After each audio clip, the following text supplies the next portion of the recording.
जाति धर्म से सबसे ऊपर उठकर इंसानियत सबसे बड़ा धर्म होता है। और किसी देश के बारे में जानने के लिए हमको उसका इतिहास पढ़ना जरूरी होता है। किसी भी देश पर कब्जा करना है तो सबसे पहले उस देश की सभ्यता और उसकी संस्कृति को तबाह करना पड़ता है, उसके बाद ही उस देश को मिटाया जाता है। पर उसके बाद आप अपनी सभ्यता और संस्कृति यहाँ पर विकसित करके अपना खुद का देश बना लेते हैं। हमारा इतिहास ऐसी घटनाओं से भरा पड़ा है। उसमें से एक घटना के बारे में आज हम विस्तार से जानेंगे। तो आज के इस वीडियो में हम इसराइल के बारे में विस्तार से जानेंगे कि इसराइल का इतिहास क्या है, किस जमीन पर उसका अस्तित्व था, उन्हें कैसे और किसने भगाया था, और उसके बाद उन लोगों के साथ क्या क्या हुआ और कैसे वो लोग सीमित रह गए, फिर किन किन लोगों की मेहनत और संघर्ष से उनको वापस अपना देश मिला।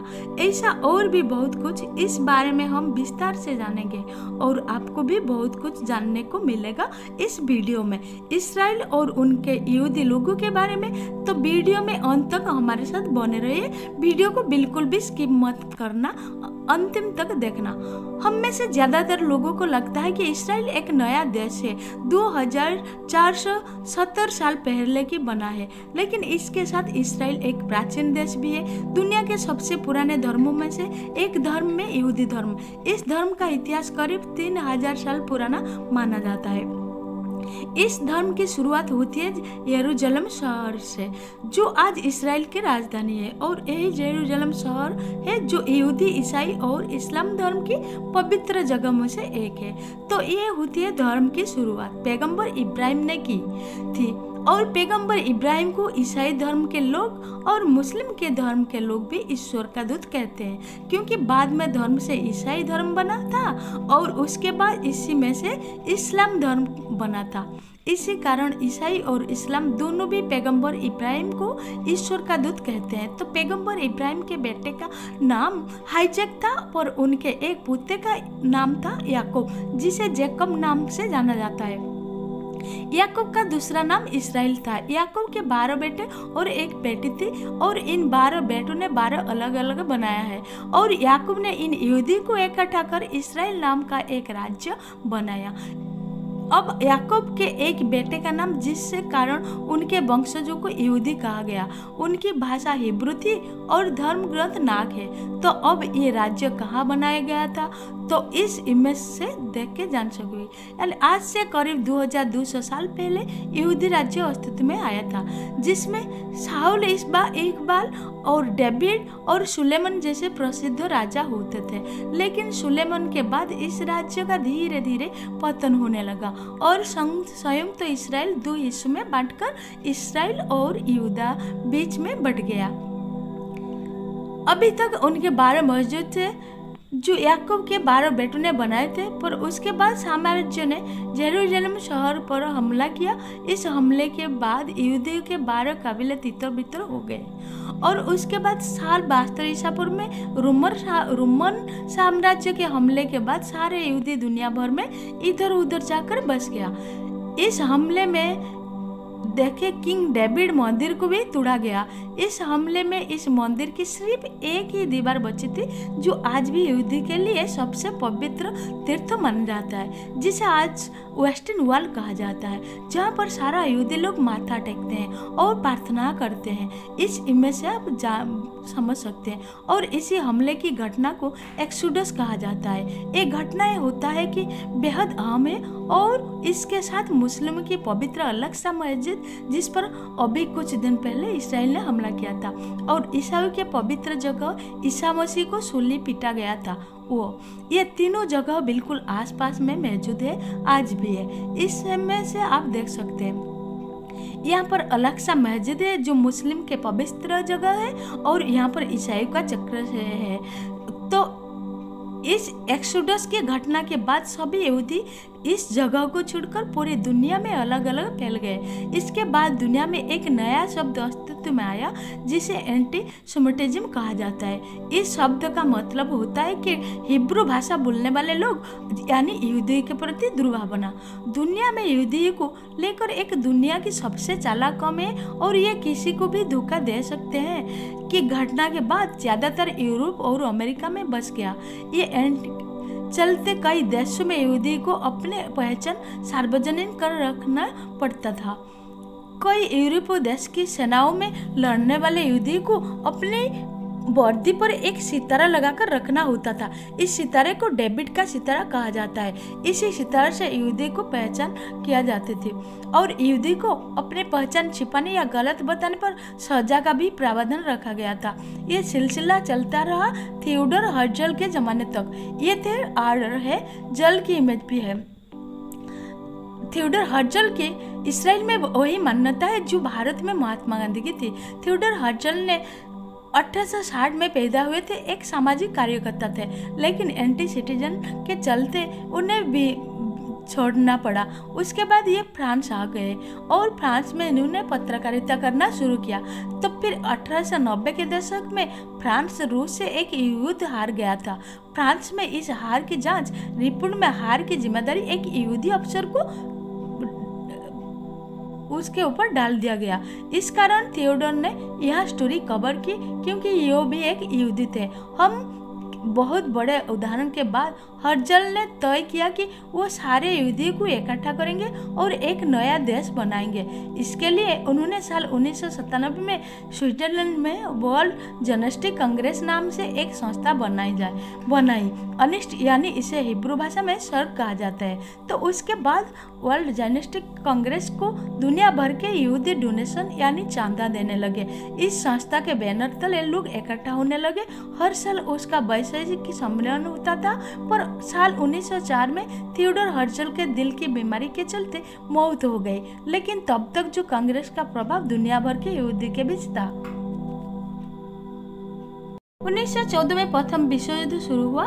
विश्व युद्ध के दौरान 2 नवंबर 1917 के दिन ब्रिटेन और यहूदी लोगों के बीच पर समझौता हुआ, जिसे बालफार डिक्टेशन भी कहा जाता है। इस समझौते के मुताबिक अगर ब्रिटेन युद्ध में ऑटोमन साम्राज्य को हरा दिया तो यहूदी लोगों को फिलिस्तीन के इलाके में यहूदियों के लिए एक स्वतंत्र देश दिया जाएगा। और इस समझौते के बाद बहुत तेजी आ गई। यहूदियों का दूसरे देशों में मुस्लिम शहर की तरफ करने की कहा जाता है। जेनेस्टिक कांग्रेस को लगा कि अगर ब्रिटेन अपना वायदा पूरा करेगा तो फिलिस्तीन में उस समय की एक बड़ी आबादी होनी चाहिए, क्योंकि दुनिया भर के यहूदी अपने देश को छोड़कर फिलिस्तीन के इलाके में बसने लगे। लेकिन ऐसा नहीं हुआ क्योंकि सरकार ने अपना वादा पूरा नहीं किया। वो अलग अलग वजह गिनाकर बालफार समझौते को लागू करने से बचने लगा, जैसा कि अंग्रेजों ने हमारे भारत के साथ भी किया था कि अगर हम प्रथम विश्व युद्ध जीतेंगे तो भारत को आज़ाद कर देंगे। लेकिन उन्होंने ऐसा नहीं किया। तो प्रथम विश्व युद्ध खत्म होने 20 साल बाद भी ये समझौता लागू नहीं हो सका, पर दूसरा विश्व युद्ध शुरू हो गया। लेकिन दूसरे विश्व युद्ध ने यहूदी इतिहास को हमेशा के लिए बदल कर रख दिया। उस समय जर्मनी के मुखिया एडोल्फ हिटलर ने एंटी समय का सबसे क्रूर रूप दिखाया। करीब 60 लाख लोगों को योजनाबद्ध तरीके से हत्या कर दी गई।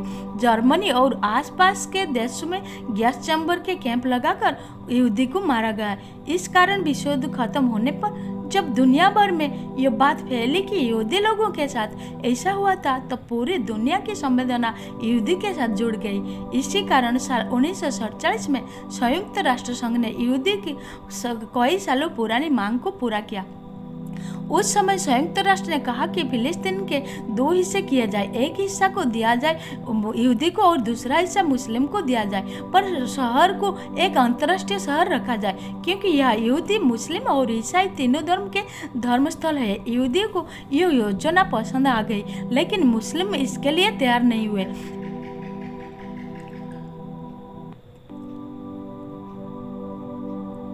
जो ब्रिटेन के एक कॉलोनी थे, जैसे कि हमारा भारत, ऐसे 1947 में हमारे भारत के साथ साथ फिलिस्तीन को भी ब्रिटेन में आज़ाद कर दिया। लेकिन ब्रिटेन के कहने पर ये पूरा भाग्यवती लोगों को दे दिया गया। अब फिलिस्तीनी चारों तरफ से अरब देश, जॉर्डन, सीरिया और मिस्र से घिरा हुआ था। तो इन सभी देशों ने इस बंटवारे को फिलिस्तीन के मुस्लिम के साथ अन्याय बताया। इन सभी हरित अरब देशों ने कहा कि मुस्लिम ने लोगों पर कभी अत्याचार नहीं किया। तो उस पर हुआ अत्याचार के लिए यूरोप देश जिम्मेदार है। ऐसे में अगर यहूदी को अलग देश देना है तो उन्हें यूरोप में दिया जाना चाहिए, ना कि यहाँ पर। इस बंटवारे के साथ शुरू हुआ इसराइल और फिलिस्तीन की विवाद जो आज तक जारी है। इसराइल साल 1946 में देश बना। 1948 में भारत ने भी इसराइल देश को मान्यता दे दी, लेकिन फिलिस्तीन आज तक कोई देश नहीं बन सका। इसराइल ने फिलिस्तीन संगठन और अरब देशों के साथ कई लड़ाइयाँ लड़ी। इसराइल सैन्य युद्ध में अरब देश से अब तक कभी नहीं हारी थी। इसराइल और अरब देशों के बीच में हुई लड़ाई में इसराइल फिलिस्तीन की ओर भी जमीन ले लिया। इस मैप से जान सकते हैं।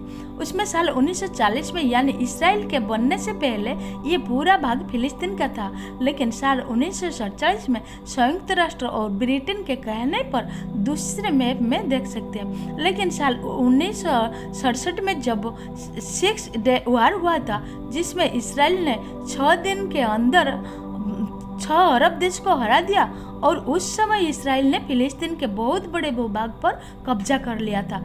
इस तीसरे मैप पे देख सकते हैं। पर आज इसराइल ने लगभग पूरा फिलिस्तीन में बस गया। इस आखिर में आप देख सकते हैं इस मैप में आज इसराइल शहर अपनी राजधानी घोषित कर दिया है।